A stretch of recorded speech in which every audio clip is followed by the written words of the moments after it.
घरगुती गणेशोत्सवामध्ये देखील घरगुती बाप्पांना देखील अनेक मंडळी जी आहेत ती खूप मेहनतीने देखावे करत असतात।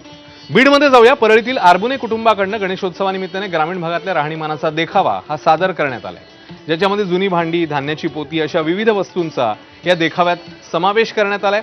आणि हा देखावा पाहण्यासाठी इकडच्या बाप्पाचं दर्शन घेण्यासाठी परिसरातल्या नागरिकांनी मोठी गर्दी केली।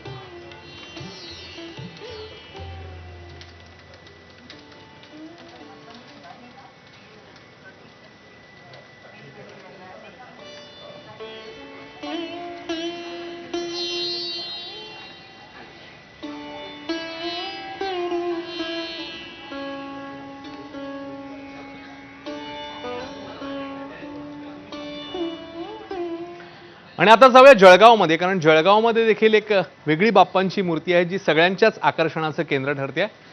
पिंपराळ्याच्या राजा याची ही मूर्ती आहे। केळीच्या खोडाची पावडर वापरून ही मूर्ती घडवण्यात आलेली आहे। मूर्ती वजनाला हलकी आहे। पीओपी मूर्ती इतकीच ती सुबकही दिसते। विसर्जनानंतर केवळ 12 ते 18 तासात मूर्ती पूर्णतः पाण्यात विरघळून जाईल असं मंडळाच्या कार्यकर्त्यांनी सांगितलंय।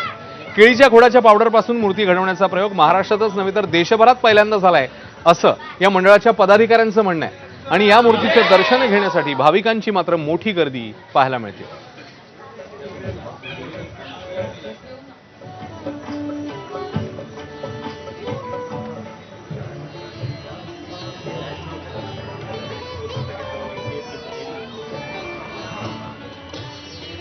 तिकडे अमरावतीमध्ये अमरनाथ बालकृष्ण यांनी आपल्या घरात बाप्पांसमोरच विमानतळाचा हुबेहूब देखावा साकारलाय।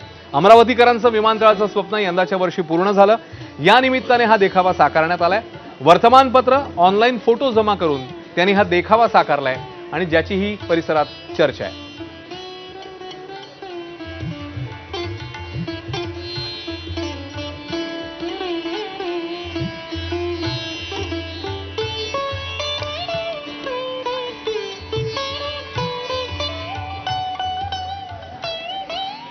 जाऊया वर्ध्यामध्ये। ग्रामीण भागातल्या घराचा देखावा साकारत तिकडे बाप्पांना या घरामध्ये विराजमान करण्यात आलेला आहे। वर्ध्याच्या सिंधी मेघे भागामध्ये अविनाश कोल्हे यांनी हा देखावा आपल्या घरातच साकारलाय। माती आणि कवेलूपासून घर तयार करत त्याला सारवण करण्यात आलं। अगदी ग्रामीण घराची आठवण करून देणाऱ्या या देखाव्याने सर्वांचंच लक्ष वेधलं। ग्रामीण जुन्या चांगल्या रूढी परंपरा प्रथा टिकल्या पाहिजेत असाच संदेश देण्याचा प्रयत्न या देखाव्यातनं करण्यात आलाय।